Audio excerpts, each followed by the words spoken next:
ব্যবসা ক্ষেত্রে বেশ কয়েকটা মূলনীতি লক্ষ্য রাখতে হয়। সবচেয়ে বড় জিনিস হলো যে হারাম জিনিসে ব্যবসা করা হারাম। যে জিনিস হারাম সেটা ব্যবসা করাও কি, যেটা আমার জন্য খাওয়া জায়েজ না সেটা আরেকজনের কাছে বেচাও জায়েজ না। এটা হলো একটা কমন মূলনীতি। দ্বিতীয়ত হলো ব্যবসা করার ক্ষেত্রে নবী আলাইহিস সালাম বলেছেন, সামহান ইদা রাহিমাল্লাহু ইমরাআন সামহান ইদা বা সামহান ইদা ইশতারা।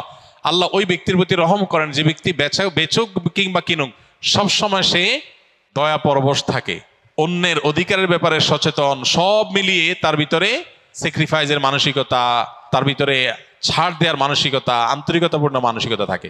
শুধু ঠকানো না, একজন প্রতিষ্ঠিত ব্যবসায়ী, বাংলাদেশের প্রথম সারির টপ 10 or 15 সফল ব্যবসায়ীদের মধ্যে একজন হবেন। ওই লোকটার নাম আর বললাম না। ওনার বিষয়ে এক ভদ্রলোক আমাকে বলতেছিলেন যে আমার ওনার সাথে একটা মিটিং ছিল, তো প্রসঙ্গত উনি বললেন যে ভাই, ব্যবসার বহু সংজ্ঞা তো বই পুস্তকে পড়েছেন, আমি ব্যবসায়ীর ছেলে এবং প্রতিষ্ঠিত ব্যবসায়ী হিসাবে আপনাকে আজকে নতুন একটা সংজ্ঞা বলে যাই। সেটা কি? বললেন যে ব্যবসা হলো সেটা যেটাতে আপনার ক্লায়েন্টও লাভবান হবে, আপনিও লাভবান হবেন। এই চিন্তা যদি করেন তাহলে তার নাম ব্যবসা।